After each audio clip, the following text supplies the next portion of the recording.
Good afternoon, Paul Hawksbee and Andy Jacobs here on talkSPORT. In the building this afternoon ahead of what should be a fascinating conversation with Danny Kelly for My Sport in Life, you'll hear in the future, is the former Chelsea player John Sitton. John achieved a certain infamy for a documentary back in 1995 called Club for a Fiver when he was in charge with Chris Turner of Leighton Orient. He's written his autobiography. It is called A Little Knowledge is a Dangerous Thing, and he joins us now. How are you, John? Oh, Paul, nice to be here. Thanks for inviting me in, mate. It's a pleasure. Yeah, well, we're looking forward to the... you'll have a proper extended chat with Danny, which I think, looking at the book, will be fascinating. But we do have to start with the documentary, because you allude to it on the back, and you say, oh, my good work that at that time, as over a period of 22 years, was washed away in a 53-minute documentary. And everybody knows the clip. They've probably seen it. It's a bit of a YouTube classic. But when you watch it and you look at other similar things involving Neil Warnock and Barry Fry and Dave Bassett and Peter Reid, when the cameras have been allowed in dressing rooms, I mean, I think basically you were a bit more eloquent than some of the others, because that's what made it quite a compelling watch. Yeah, I think what people forget is...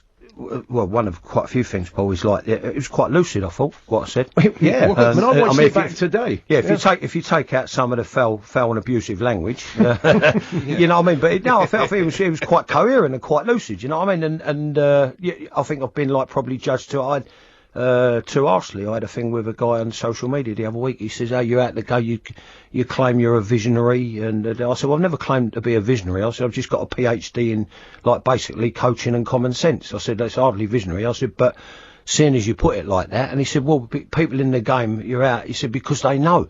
He said, you're out the game because they know." I said, "Well, know what? That I'll expose them as fraudsters," you know what I mean? And I'm obviously I'm very from a different era where it's very un-PC.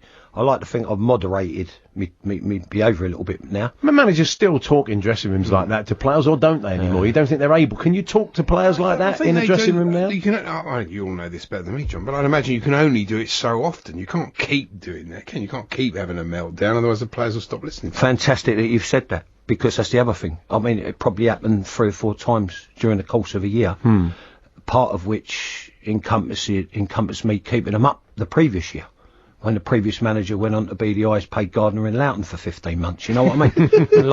You know what I mean? So, people forget all that. But you're right, shock, horror, probe, blue collar geezers. I mean, I'm not being funny. If I believe the press, Gordon Ramsay, it's meant to be worth 40 million. And he gets emotional because someone's burnt a fillet steak. I was juggling 6 jobs inside the football club. Yeah. You know what I mean? I was earning a bar of soap. The context Gordon of that Ramsay would never say bring your mates and bring your dinner. No, he cooked the dinner. But the other two, I've definitely heard him use. That's the thing. It's that's bring your mates and bring. You never say that. It's like the old famous quotes that people paraphrase. You don't quite say that, really? But that's the No, you I've don't. Always thought no. Really? People that you don't. It. But as I said, it's a brilliant old London turn of phrase, and that's why I think it got the notoriety, because it was funny and it was clever and it was a bit different. It wasn't just effing and jeffing. There was a bit more to the rant, wasn't there? When I look back, right, Paul, it's about knowing your audience. Who am I to say to you about knowing your audience? I mean, you crack me up, you know what I mean, you two, but I was more abstract than Picasso. I made Picasso look like a painter and decorator from up the road, you know what I mean? What was I thinking?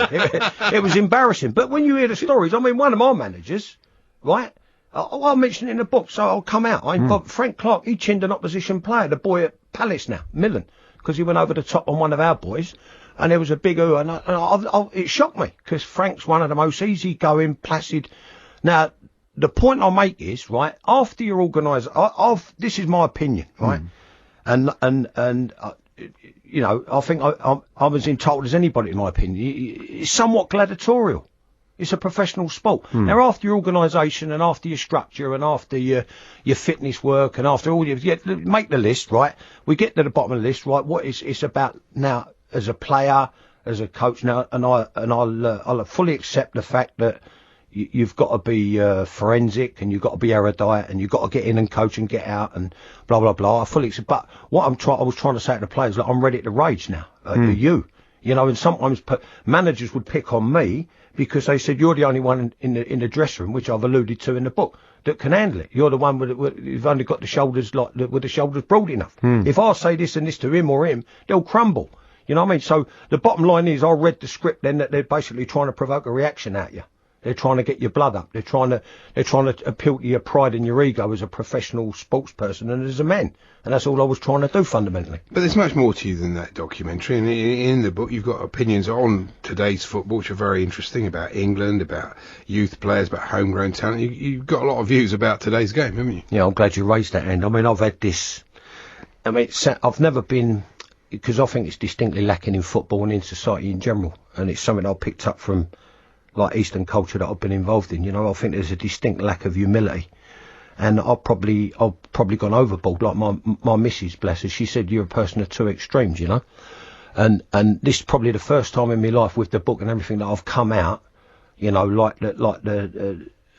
I've had this cacophony of ideas swimming around in my head for 20 years that I think would improve a club or the structure within the FA, etc., etc. You know, but I haven't strutted around like Jack the Biscuit, saying, you know, promoting myself, you know, or Bertie Big Watts. It's like I said on the documentary, you know what I mean? Promoting myself, because I've just, you know, I prefer to be like a private man, and I haven't strutted about and been out there.